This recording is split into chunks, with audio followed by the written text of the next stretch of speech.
पहली बार राम के ननिहाल में माता वैदेही के घर की एक बिटिया आई है।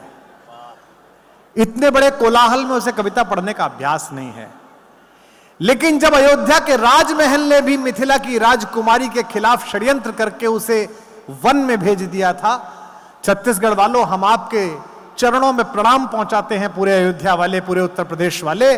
उस समय दंडकारण्य में आपने मेरे भगवान को और मेरी मां को जगह दी, उन्होंने प्रेम दिया, आश्रय दिया। बस्तर का पत्ता पत्ता, बस्तर की नदी नदी, महानदी की एक एक धारा मेरे राम के आश्रय की गवाही देती है। अपने संघर्ष का सबसे बड़ा समय उन्होंने बस्तर में बिताया है। और एक टिप्पणी मैंने बस्तर में बोली थी, मैं आज बोलता हूं, आप सबकी तालियां इस बिटिया के स्वागत में गूंजेंगी। और विजय भाई, आपके संघर्ष जो आप लोगों ने वहां खड़ा किया है, राजकुमार राम बनाया था अयोध्या ने, राजा राम बनाया था लंका ने, लेकिन विश्व के लिए पुरुषार्थी राम बनाया था बस्तर ने, दंडकारण्य ने बनाया। अपने खुद के बल पर पुरुषार्थ को सिद्ध करना राम ने आपके यहां से सीखा था। गीत लेकर वो आई है, हो सकता है आप तक आवाज ना पहुंचे, हो सकता है आपके मन में कोई बात आ जाए, लेकिन इसको इसलिए स्वीकार कीजिए कि मंच की अकेली कवित्री है, हमारे आंगन की बच्ची है और इतनी दूर से आई है। उसका सफर हम सबसे लंबा है। वो नालंदा से भी दूर एक 70 घरों के गांव से आई है। पहले नालंदा पहुंची, वहां से पटना पहुंची, पटना से फ्लाइट पकड़कर कलकत्ता पहुंची, कलकत्ते से रायपुर पहुंची। और उसकी छोटी सी एक बिटिया है 1-1.5 साल की, उसको अपने पति और अपनी सास के पास छोड़कर वो राम के ननिहाल में ये देखने आई है कि इस मिट्टी में ऐसी क्या सुंदरता थी जो हमारे जीजा को जन्म दिया, इस मिट्टी में ऐसी क्या सुंदरता थी कि हमारी दीदी को आश्रय दिया। उसी जन्म और उसे आश्रय की दोनों हाथों से तालियां उठाकर अल्पना आनंद का स्वागत कीजिए, जो मिथिला से आई है। आपकी तालियां थोड़ी कम है, और ज्यादा तालियों के साथ स्वागत कीजिए अल्पना आनंद। आओ बेटी, आजा, आजा बेटी, आजा। बहुत मीठा, इसको सुनना आज भी अद्भुत है। प्रत्येक मांगलिक अवसर पर माथे पर सजाए जाने वाले अक्षत को कटोरों में भर भर कर पूरे देश तक पहुंचाने वाली छत्तीसगढ़ महतारी को प्रणाम करती हूँ। बात है, वाह अल्पना। रायपुर की चैतन्यता और जीवंतता को नमन करती हूँ। मैं अल्पना आनंद हूँ और मंच पर मैं काव्य कुल की बेटियों का प्रतिनिधित्व कर रही हूँ।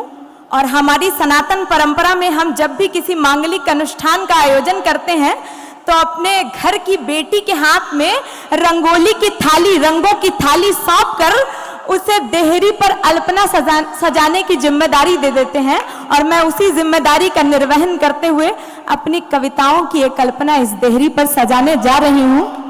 आप आनंद के साथ इसमें प्रवेश करें। क्या बात है। अभी मैम ने श्रद्धांजलि के जो शब्द रखे, मैं भावुक हो गई। मुझे लगा कि ये कितना कठिन है, तो मैं 4 पंक्तियां मैम को समर्पित करती हूँ, उसके बाद मैं काव्य पाठ शुरू करूंगी। लाल पीली सुनहरी हरी चूड़ियां, क्या बात है, सावरी सावरी मद भरी चूड़ियां, लाल पीली सुनहरी हरी चूड़ियां, सावरी सावरी मद भरी चूड़ियां। प्रेम हो या हो चाहे परीक्षा कोई, प्रेम हो या हो चाहे परीक्षा कोई, हर कसौटी पे उतरी खरी चूड़ियां, हर कसौटी पे उतरी खरी चूड़ियां। और उन्हें सुन के मुझे कैसा लगा? कांच के हाथ में कांच की चूड़ियां, है सुहागन मगर अनछुई चूड़ियां, वाह बेटा। कांच के हाथ में कांच की चूड़ियां, है सुहागन मगर अनछुई चूड़ियां। कृष्ण की बांसुरी से भी मीठी लगे, सुरेंद्र दुबे जी, कृष्ण की बांसुरी से भी मीठी लगे, राधिका की खनकती हुई चूड़ियां, राधिका की खनकती हुई चूड़ियां। वाह बेटे वाह। मैं सर से 5वीं 6ठी बार मिल रही हूँ और जब भी मिलती हूँ मैं उनके पैर छूने चली जाती हूँ और सर हर बार मुझे मना कर देते हैं, लेकिन हम मिथिला की बेटियां हैं।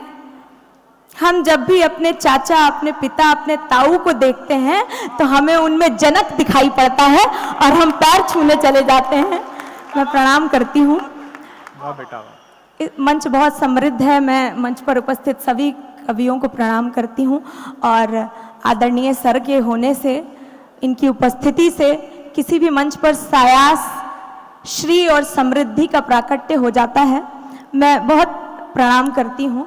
स्वागत है बिटिया, पढ़िए। न्यूज़ 24 मध्य प्रदेश, छत्तीसगढ़, लल्लूराम.com और डिजिटल खिड़की के अथक प्रयासों से आज की ये खूबसूरत शाम सजाई गई है और मैं ये चाहती हूँ कि ऐसा सुयोग आप बार बार बनाते रहें, जिससे हमें भी सर के सानिध्य में बैठने का सुअवसर प्राप्त होता रहे। मैं पंक्तियां निवेदित करती हूँ, सुने। स्वागत है बेटा, पढ़ो बच्चे। थी दूर कहीं और कहीं पास ओढ़नी। क्या बढ़िया ओढ़नी पर है। मैं, जैसा कि सर ने बताया, मैं मिथिला के एक छोटे से गांव से आती हूँ और सौभाग्य से मेरा भी मायका वही है जहां माँ सीता का मायका था और मैं अपने जीजा राम के घर आई हूँ। लेकिन मैं चूंकि माता कौशल्या की इस ममतामयी धरती पर खड़ी हूँ तो बड़ी ही साहस से, बड़ी ही क्षमा मांगते हुए एक बात कहना चाहती हूँ कि भले ही संपूर्ण चराचर जगत की मर्यादा मेरे पाहुन राम ने रखी हो, लेकिन हम स्त्रियों की सोड़नी की मर्यादा मेरी दीदी सीता ने ही रखी थी और मैं भी अपने साथ अपने घर, अपने परिवार की मर्यादा की एक ओढ़नी लेकर आई हूँ जो मुझे अपनी माँ और अपनी सास से विरासत में मिली है। मैं पंक्तियां आप तक पहुंचाती हूँ। क्या बात है बेटे, पढ़ो बच्चे। थी दूर कहीं और कहीं पास ओढ़नी, हंसती कहीं कहीं कहीं उदास ओढ़नी। थी दूर कहीं और कहीं पास ओढ़नी, हंसती कहीं कहीं कहीं उदास ओढ़नी। एक गांठ प्रेम की जो बंध गई तो फिर बनी, एक गांठ प्रेम की जो बंध गई तो फिर बनी। बनवास कहीं और कहीं रास ओढ़नी, बनवास कहीं और कहीं रास ओढ़नी। सीता के लिए राम में अनुरक्ति ओढ़नी। अच्छी बात है। शिव हेतु सती प्रेम की अभिव्यक्ति ओढ़नी। क्या भाषा है भाई। सीता के लिए राम में अनुरक्ति ओढ़नी, शिव हेतु सती प्रेम की अभिव्यक्ति ओढ़नी। मीरा के शीश पर सजी तो भक्ति हो गई, मीरा के शीश पर सजी तो भक्ति हो गई। दुर्गा के ओढ़ने से बनी शक्ति ओढ़नी, दुर्गा के ओढ़ने से बनी शक्ति ओढ़नी। भाई तालियां थोड़ी कम है क्या, बढ़िया कविता पढ़ी जा रही है। देखो जुमलों पर, चुटकुलों पर, बातचीत पर ताली मत बजाओ, चल जाएगा, लेकिन कविता पर अगर चुप रह गए तो पत्रकार बैठे हैं यहाँ पर, हरिभूमि से हमारे हिमांशु भैया बैठे हैं, ये ना हो जाए कि ये खबर छापी सुबह के अखबार ने रात भर नाची नर्तकी अंधों के दरबार में। कविता पर चुप मत हो जाए। एक बार जोरदार तालियां बजाइए बेटे, मन से पढ़। क्या ओढ़नी के छंद पढ़ रही है, वाह, क्या ओढ़नी लेके आई, वाह। सुनिए, हाँ बेटे, कुछ अच्छा सुनाने की कोशिश करती हूँ।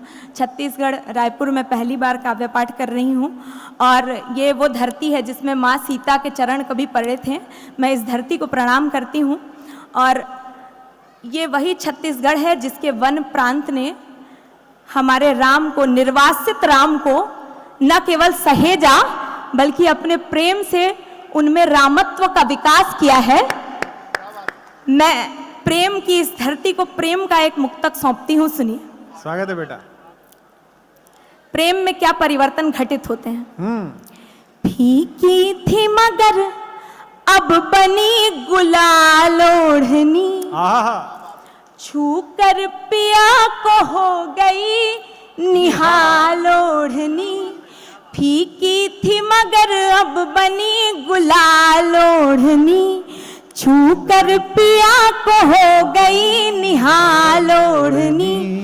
एक सांवरे के रंग में रंगी है इसलिए, इस सांवरे के, एक सांवरे के रंग में रंगी है इसलिए, नीली सी लग रही है लाल लाल ओढ़नी, नीली सी लग रही है लाल लाल ओढ़नी।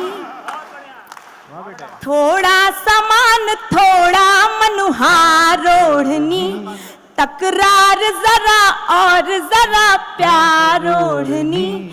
थोड़ा समान थोड़ा मनुहार ओढ़नी, तकरार जरा और जरा प्यार ओढ़नी। कान्हा ने उड़ाई जो शीश पे तो हो गई, कान्हा ने उड़ाई जो शीश पे तो हो गई। राधा के लिए 16 सिंगार ओढ़नी, राधा के लिए 16 सिंगार ओढ़नी। वाह बेटे वाह, क्या बहुत धन्यवाद, बहुत धन्यवाद। बहुत अच्छा। और हमारे मिथिला में भैरवी पूजन की परंपरा है। जब भी हमारे मिथिला में माँ की पूजा होती है तो हम माँ को लाल चुनरी चढ़ाते हैं, लाल ओढ़नी ओढ़ाते हैं। लेकिन जब भी मैंने राधा रानी का पट देखा है तो मैंने पाया है कि उनकी ओढ़नी का रंग नीला है। तो मैंने जिज्ञासावश सर से ये प्रश्न पूछा कि इसका क्या कारण है, तो जो उत्तर मिला है मैं एक मुक्तक के रूप में आपको सौंपती हूँ, सुनिए। अच्छा अच्छा मुक्तक है बेटा, वाह। बतला रही है मन के सभी हाल ओढ़नी, वाह। रखी रही है यूं ही कई साल ओढ़नी, बतला रही है मन के सभी हाल ओढ़नी, रखी रही है यूं ही कई साल ओढ़नी। जब से चले गए हैं कृष्ण तब से आज तक, जब से चले गए हैं कृष्ण तब से आज तक, ओढ़ी नहीं है राधिका ने लाल ओढ़नी, ओढ़ी नहीं है राधिका ने लाल ओढ़नी। वाह। और प्रेम की सोहनी का कमाल ऐसा है कि सुदर्शन चक्र से घायल माधव की उंगली पर अगर कोई द्रौपदी अपनी ओढ़नी का एक छोटा सा टुकड़ा फाड़कर बांध दे तो संकट काल में वो छोटा सा टुकड़ा इतना बड़ा चीर बन जाता है कि समय के दुशासन खींचते खींचते थककर निढाल हो जाते हैं। मैं एक और मुक्तक आपको सौंपती हूँ, फिर एक गीत पढ़ूंगी। क्या टिप्पणी है, वाह बेटा वाह, बहुत अच्छे। थोड़ा उछाह थोड़ी परवाह ओढ़नी, खींची गई बलात बनी आह ओढ़नी। थोड़ा उछाह थोड़ी परवाह ओढ़नी, खींची गई बलात बनी आह ओढ़नी। सिमटी अगर तो तर्जनी के घाव पर बंधी, सिमटी अगर तो तर्जनी के घाव पर पर बंधी, बढ़ने लगी तो हो गई अथाह ओढ़नी, बढ़ने लगी तो हो गई अथाह ओढ़नी।